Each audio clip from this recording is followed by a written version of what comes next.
Merci de suivre l'actualité sur Business 24 Africa. À la une de ce journal, le top départ des concours administratifs 2025 a été donné ce 14 juin. Occasion pour la ministre d'inviter les candidats à se faire confiance et à fuir les vendeurs d'illusions. Après la phase pratique, le plan Polumar a mis en évidence l'exercice pratique de la seconde phase à l'occasion de la 11e édition de l'exercice annuel du plan d'intervention d'urgence. Les jeunes du village de Béago et Azito sont désormais prêts à prendre la route. L'entreprise Azito OEM a procédé à la remise de leur certificat de fin de formation et des permis de conduire. Et dans le cadre de sa stratégie d'expansion sur l'ensemble du territoire national, la société de networking de salariés a officiellement inauguré sa nouvelle agence au sein du district autonome de Yamoussoukro. Des précisions dans ce journal. Le top départ des concours administratifs 2025 a été donné ce 14 juin à l'INSAC d'Abidjan par la ministre d'État, ministre de la fonction publique, Anne-Désirée Oloto. Occasion pour la ministre d'inviter les candidats à se faire confiance et à fuir les vendeurs d'illusions. Un seul mot d'ordre, mériter sa place par le travail, nous dit Konena Nourgo. Ils sont des milliers à nourrir l'espoir d'évoluer ou d'intégrer la fonction publique ivoirienne à l'INSAC. Ce samedi matin, le sérieux est de mise. Premières épreuves pour les concours professionnels et de promotion. Dans la salle 56, c'est la ministre d'État elle-même qui lance les hostilités et livre ses conseils. Il s'agit d'un concours. Il y a beaucoup de candidats, très peu d'élus. Le directeur général tout à l'heure pourra vous donner quelques éléments techniques. Le nombre de candidats à recruter à Abidjan et partout en Côte d'Ivoire. Ce sont des concours qui sont ouverts à tous les Ivoiriens, qui sont organisés aujourd'hui conformément à la réforme donc, de 2021, dans la plus grande transparence, dans la rigueur, afin que ce soit que les meilleurs qui soient retenus. Je voudrais rappeler à tous les candidats qui composent aujourd'hui et à ceux qui composeront donc dans les semaines à venir, qui ne doivent compter que sur eux-mêmes et sur Dieu, naturellement. Je voudrais indiquer que personne ne peut traficoter des résultats. Personne ne peut tripatouiller des résultats. Parce qu'aujourd'hui, nous avons un dispositif qui nous permet d'agir avec rigueur. Au total, 590 concours sont ouverts pour cette année 2025. 213 pour le recrutement de nouveaux fonctionnaires, 377 pour la promotion interne. Une organisation de taille répartie sur 88 centres de composition à travers tout le pays. Des innovations pour plus de transparence selon le directeur général de la fonction publique. On a la copie personnalisée. C'est-à-dire que chaque candidat reçoit sa copie avec son nom et ses identifiants. Ce n'est plus lui qui écrit son nom sur les copies. Il y a ça. Et on a ce qu'on appelle le scannage de copies. Donc ce ne sont plus les hommes qui relèvent les notes, mais c'est un système informatique qui relève les notes et qui fait le calcul des moyennes. Donc tout cela pour éliminer l'intervention humaine et donc éliminer les risques de fraude au moment de l'organisation des concours administratifs. Aujourd'hui, on a plus de 120 000 candidatures. J'insiste, 120 000 candidatures, ce n'est pas 120 000 candidats. Voilà, puisqu'il y a des candidats qui font plusieurs concours. Et nous comptons chaque concours comme étant une candidature. Voilà, on a plus de 120 000 candidatures enregistrées pour la session 2025 des concours administratifs. Des chiffres impressionnants soutenus par une organisation millimétrée. Pour cette édition 2025, la rigueur reste la règle d'or. Dans le cadre de la quinzaine nationale de l'environnement, du développement durable et de la transition écologique, le Centre ivoirien anti-pollution a initié la 11e édition de l'exercice annuel du plan d'intervention d'urgence en cas de déversement accidentel d'hydrocarbures dans les milieux marins et lagunaires ou en zone côtière dénommé plan Polumar. La seconde phase, après la phase pratique, a mis en évidence l'exercice pratique du plan Polumar ce vendredi en présence de Assaoré Konan Jacques, ministre de l'Environnement, du Développement durable et de la Transition écologique. Pierre Tebeu nous présente l'essentiel des étapes de cet exercice dans ce reportage. Le jeudi 12 juin 2025 à 15h47, alors qu'il manœuvrait sa sortie du canal de Ridi, après le déchargement de sa cargaison, le navire vraquier Poma a subi une avarie de barre Perdant le contrôle de sa trajectoire, il est entré en collision avec le tanker Tokost en opération de ravitaillement de produits d'hydrocarbures raffinés au quai pétrolier dans le canal de Vridi. Après la première étape qui a porté sur des sessions de formation, les 10, 11 et 12 juin 2025, à l'auditorium du port autonome d'Abidjan, place à la phase pratique. Ce vendredi 13 juin, s'est tenue la seconde phase, un exercice pratique du plan Polumar. Tout commence par une conférence de presse animée par le ministre en charge de l'environnement qui annonce le déclenchement du plan Polumar. La quantité d'hydrocarbures ainsi déversés équivaut à une pollution de niveau 2 qui est compris entre 10 et 100 tonnes, niveau requis pour déclencher le plan Polumar. Après l'installation des différentes cellules de crise au nombre de 5, chapeautées par le ministre lui-même, la suite des opérations se déroule au niveau de la lagune. Les équipes se déploient sur le terrain, en mer et dans les airs, pour circonscrire le sinistre. Pendant ce temps, sur le lieu du sinistre, une équipe du laboratoire du SIAPOL effectue le prélèvement. Nous sommes venus juste faire des prélèvements et aller faire les analyses au labo pour pouvoir caractériser le produit déversé, c'est-à-dire la nature, et permettre aux décideurs de prendre les dispositions qu'il faut pour la stratégie à tenir. Après analyse, les résultats sont transmis à la haute hiérarchie pour des mesures adéquates. Après prélèvement et analyse, nous avons pu identifier l'hydrocarbure qui se présente sous deux fractions. Une fraction légère qui est très infime et une fraction lourde, ce qui témoigne effectivement qu'il s'agit du fioul lourd. Cet exercice pratique en mer permet de jauger les infrastructures et la capacité de la Côte d'Ivoire en matière de lutte contre les pollutions accidentelles par les hydrocarbures en zone portuaire. La 11e édition de l'exercice annuel du plan Polumar a eu pour thème « Lutte de niveau 2 contre les pollutions accidentelles par les hydrocarbures en zone portuaire ». En médecine, comme dans tout autre domaine d'activité, la détention et l'utilisation des sources de rayonnement doivent être encadrées et conformes à la réglementation en matière de radioprotection, de sûreté et de sécurité nucléaire. Pour lutter contre les effets nocifs de ces rayonnements, l'ARSN a effectué des missions d'inspection et de contrôle dans les établissements sanitaires du pays. L'ARSN s'est donc rapprochée de la Direction générale de la santé à la faveur d'un atelier de sensibilisation des responsables des établissements sanitaires publics sur la radioprotection en milieu médical, zone Abidjan. C'est un atelier dédié aux premiers responsables des établissements sanitaires publics sur toute l'étendue du territoire national, utilisant des sources et autres générateurs de rayonnement ionisant. Le but est d'améliorer la protection des travailleurs, des usagers et du public contre les effets nocifs des rayonnements ionisants par la présentation des réglementations en vigueur en matière de radioprotection. Une initiative portée par l'ARSN, l'autorité de radioprotection, de sûreté et de sécurité nucléaire.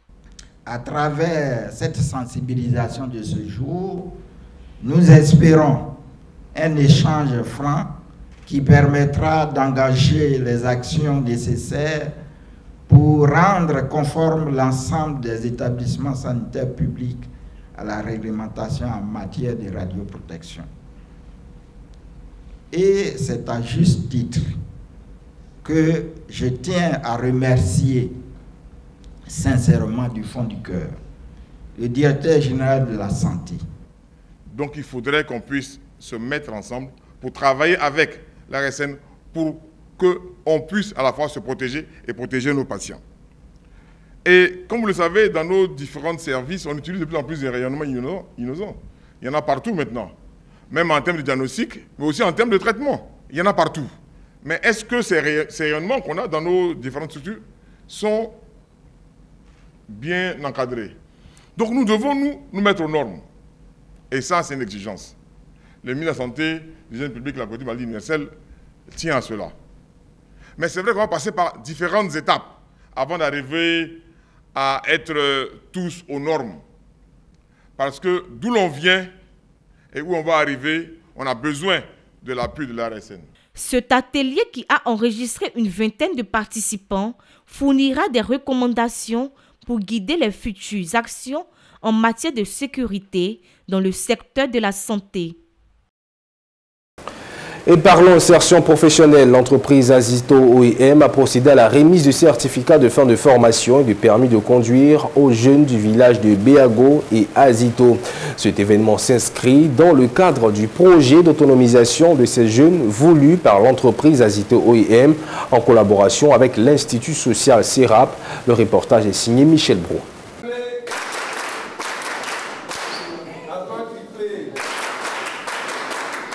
C'est dans une ambiance festive, marquée par la joie et l'enthousiasme que les jeunes lauréats ont vu leurs efforts récompensés. Après 3 à 6 mois de formation intensive, ces jeunes ont acquis des compétences précieuses allant de la conduite à l'hôtellerie, en passant par la pâtisserie et la cuisine, entre autres. Une action citoyenne à mettre au compte de l'entreprise Azito OEM, fortement engagée à investir dans le capital humain pour le développement socio-professionnel des communautés. Nous nous sommes fixés pour objectif, c'est-à-dire que de former ces jeunes déscolarisés, ces jeunes sans emploi, afin de pouvoir leur donner une opportunité de pouvoir s'insérer, de pouvoir avoir un petit travail, de pouvoir subvenir à leurs besoins. C'est pour cela que nous avons établi ce programme. Depuis 5 ans, ce programme-là dure. La collaboration avec l'Institut social CERAP a été essentielle pour le renforcement des capacités de ces jeunes. Merci à Azito qui a bien voulu accompagner ce projet, de nous avoir fait confiance, d'avoir fait confiance aussi à ces jeunes-là. Nous leur disons merci pour ce partenariat CERAP-Azito. L'autre temps fort à cette journée était la remise de certificats et des permis de conduire. Chaque participant a reçu son certificat des mains des responsables d'Azito OEM et de l'Institut social CERAP. Les visages rayonnants des jeunes témoignaient de leur fierté et de leur détermination à mettre à profit ces acquis. Aujourd'hui, le diplôme a été acquis.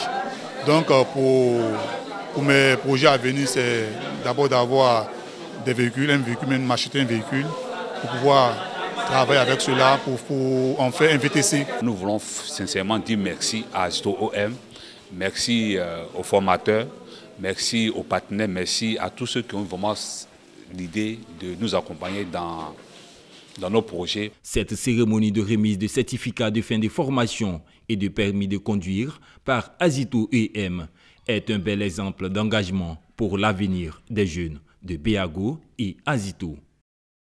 On poursuit avec une autre information. Durant la deuxième journée du Salon de la Supply Chain 2025, le directeur général de Citarail, Simplice Esso, a défendu une vision stratégique du rail comme pilier d'une logistique durable et complémentaire en Afrique de l'Ouest. Un plaidoyer pour des investissements plus structurants, loin des solutions temporaires, nous dit Konena Norgo. Sur la scène du Salon de la Supply Chain 2025, le talk show du directeur général de Citarail a marqué les esprits. Pour Simplice Esso, l'avenir du transport passe inévitablement par le rail, porteur de durabilité et de transformation. Le rail, ce n'est même pas une question de rentabilité. Le rail, c'est l'épine dorsale de tout le tissu économique. Le rail, c'est l'épine dorsale de toute la stratégie logistique. Vous ne pouvez pas transporter des marchandises en masse sans faire du rail. Ce n'est pas possible. Un message fort, le rail n'est pas en concurrence avec les autres modes de transport, il les complète. L'approche multimodale s'impose pour fluidifier les chaînes d'approvisionnement et réduire les coûts pour les clients. Un train, c'est 20 camions. Un train, c'est 20 camions. Donc, en termes de transport durable et efficacité énergétique, il n'y a pas de photo. Vous faites un train, c'est comme si vous enlevez 20 camions sur la route. Il a fallu cette deuxième édition du Salon de la Supply Chain pour lever le voile sur les avantages du rail au grand bonheur des participants. On a appris beaucoup. Moi, ce matin, j'ai assisté au panel de la Citarail et j'ai appris beaucoup sur le transport ferroviaire et puis sur ses difficultés et puis les ambitions que les États, donc la Côte d'Ivoire et puis le Burkina, ont pour la réhabilitation de ce mode de transport qui reste quand même mode de transport qui devrait être hautement compétitif et privilégié par les opérateurs qui exportent et qui facilitent aussi notre intégration régionale. Une intervention saluée par les professionnels présents, convaincus que la relance du ferroviaire peut offrir à l'Afrique de l'Ouest un avantage compétitif durable dans le paysage logistique régional. Le professeur Félicien Kwame, maître de conférence en psychologie, a initié une conférence de presse le jeudi dernier à la salle de la Poste de l'Université Félix Houphouët-Boigny. Il a présenté la recherche-intervention comme une alternative crédible et adaptée pour impulser des réformes profondes sur le continent. Cette conférence avait pour thème « Transformer l'Afrique par l'intelligence terrain ». La recherche-intervention, ce catalyseur de la réforme véritable en Afrique. Eunice Bogou. L'Afrique regorge de talents et de compétences dans tous les domaines. Pourtant, les entreprises et institutions continuent de faire face à des dysfonctionnements internes, conflits latents, stress chronique, démotivation, fatigue managériale ou encore projets avortés. Un climat social délétère que le chercheur attribue en partie aux méthodes utilisées. Face à ce constat, le professeur Félicien Kwame plaide pour la recherche-intervention, une approche participative centrée sur la co-construction de solutions avec les acteurs concernés. Alors, en substance, ce qu'on doit retenir, c'est que les entreprises investissent beaucoup de sous à faire des formations et ces formations n'ont pas d'impact parce que justement, elles ne touchent pas les problématiques réelles que vivent les entreprises en termes de dysfonctionnement. Et c'est pour résorber ces problèmes liés au dysfonctionnement qui coûtent ce que nous appelons en recherche-intervention les coûts cachés.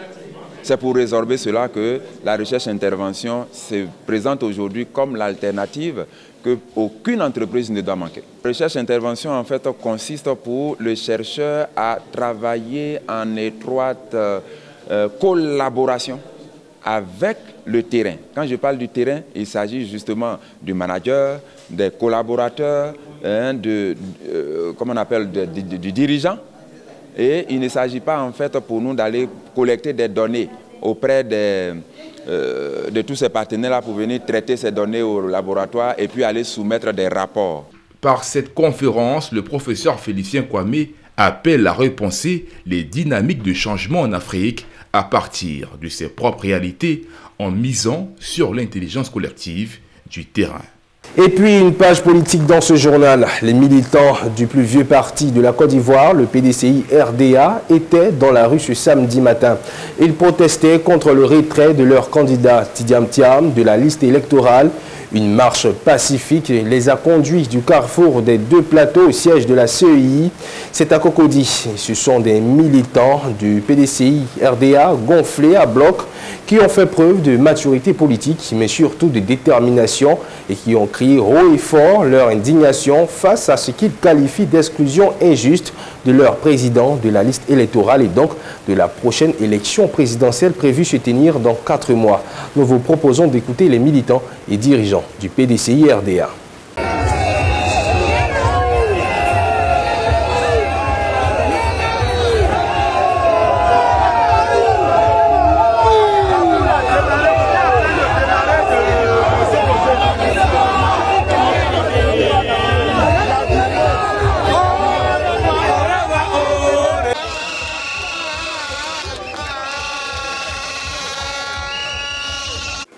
Nous, militantes et militants du PDCI-RDA, mouvement et association de soutien, sympathisants du parti, ivoiriennes et ivoiriens épris de paix et de démocratie, exigeons 1.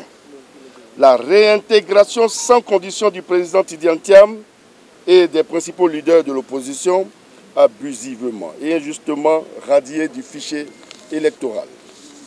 2. La recomposition immédiate et équilibrée de la CEI afin qu'elle devienne enfin une véritable institution indépendante, neutre au service de tous les Ivoiriens. 3. L'audit de la liste électorale actuelle pour prendre en compte les observations pertinentes formulées par tous les partis de l'opposition et des organisations de la société civile. 4.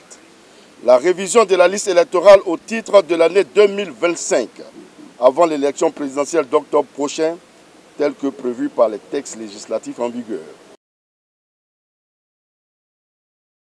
Et nous prenons la direction de Yamoussoukro. Dans le cadre de sa stratégie d'expansion sur l'ensemble du territoire national, la société de networking de salariés a officiellement inauguré le jeudi dernier sa nouvelle agence au sein du district autonome de Yamoussoukro.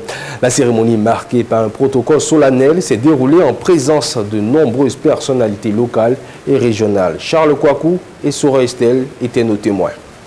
Dans un contexte marqué par un taux de chômage élevé touchant particulièrement la jeunesse ivoirienne, malgré les mesures initiées par l'État de Côte d'Ivoire, plusieurs organisations et structures œuvrent à apporter des solutions concrètes.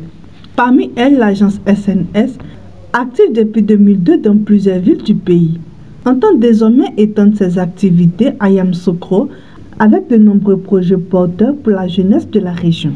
L'installation de l'agence SNS à Yamoussoukro s'inscrit dans une stratégie d'inclusion territoriale visant à dynamiser l'économie locale.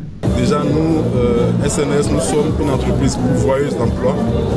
Donc, c'est déjà de pouvoir proposer des emplois, des offres d'emploi aux jeunes de Yamoussoukro, bien entendu, par rapport au partenariat que nous avons avec différentes entreprises.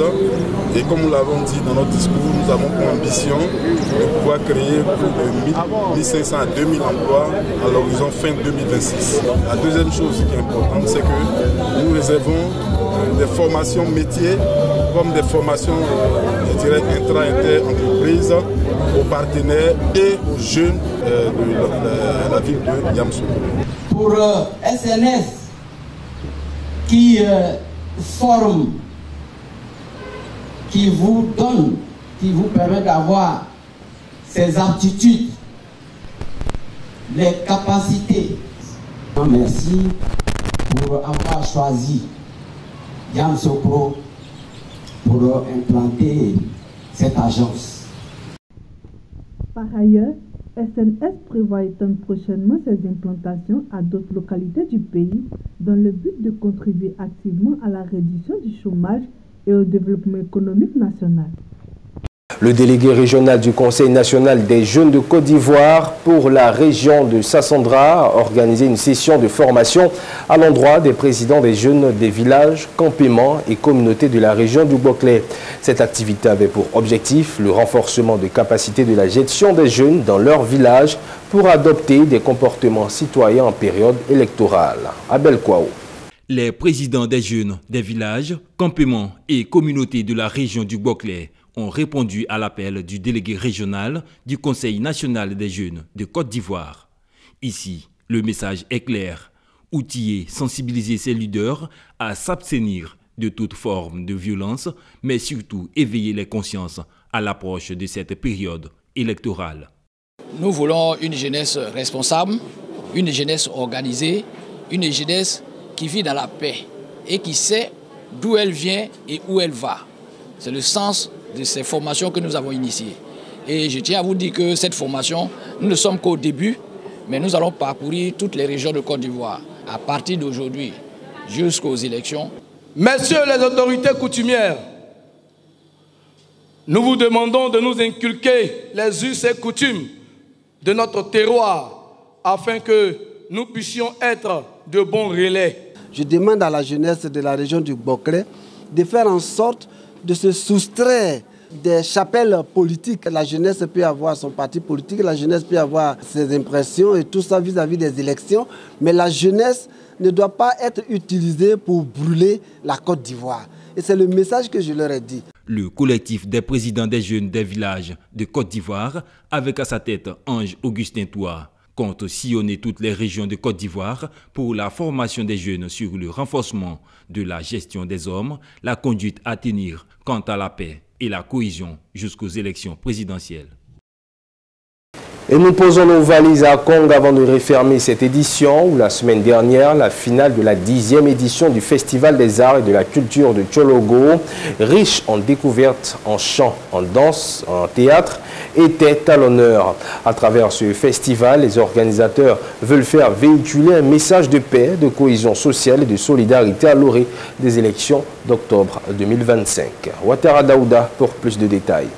Cette 10e édition du Festival des Arts et de la Culture du Tchologo, FESACULT, à Kong sous le thème Arts et Culture, catalyseur de paix et de développement durable. Ce sont plus de 300 festivaliers venus de toute la région du Tchologo. Se sont affrontés dans 3 disciplines, la cuisine, la danse et le théâtre. Art et culture, catalyseur de paix et de développement durable dans le Tchologo. Ce thème reflète avec acuité la vision d'une société unie autour de ses valeurs culturelles et rappelle que la culture est un vecteur puissant de paix, un levier de cohésion sociale et un moteur de développement. Notre festival se veut donc un espace de rencontre, de partage, mais aussi de réflexion. Dans un contexte socio-politique, dans une année électorale où des passions se déchaînent et des discours de violence se diffusent. Les ingénieries culturelles apparaissent comme des réponses à une occupation saine de nos jeunes, de nos communautés, comme des leviers de la stabilité et de la paix. Ce festival, véritable vitrine de notre patrimoine culturel, mérite d'être pérennisé. Au-delà de son aspect festif, il incarne des valeurs éducatives de paix et de cohésion sociale. L'art et la culture ont toujours été des vecteurs puissants de dialogue, de compréhension mutuelle d'harmonie, transcendent les barrières linguistiques, ethniques et sociales. Dans un monde où les conflits pourraient surgir à tout moment, il est crucial de rappeler que l'art a le pouvoir d'unir, de rassembler et de promouvoir la paix. Nous disons merci à FESACULT qui nous a permis de découvrir le Tchologo, cette expérience qui nous permet de prôner aussi la tradition en cuisine. Nos mets traditionnels sont un peu négligés souvent, pourtant ils sont d'une valeur incommensurable. Ce festival est un espace de rencontre et de découverte de nouveaux talents, mais aussi de sensibilisation. Cette finale de la 10e édition du FESACULT s'est soldée par la remise de plusieurs prix aux vainqueurs. Et voilà qui met un terme à cette édition. Merci à vous de l'avoir suivi. Le programme se poursuit sur Business 24 Africa. Je vous retrouve pour d'autres éditions.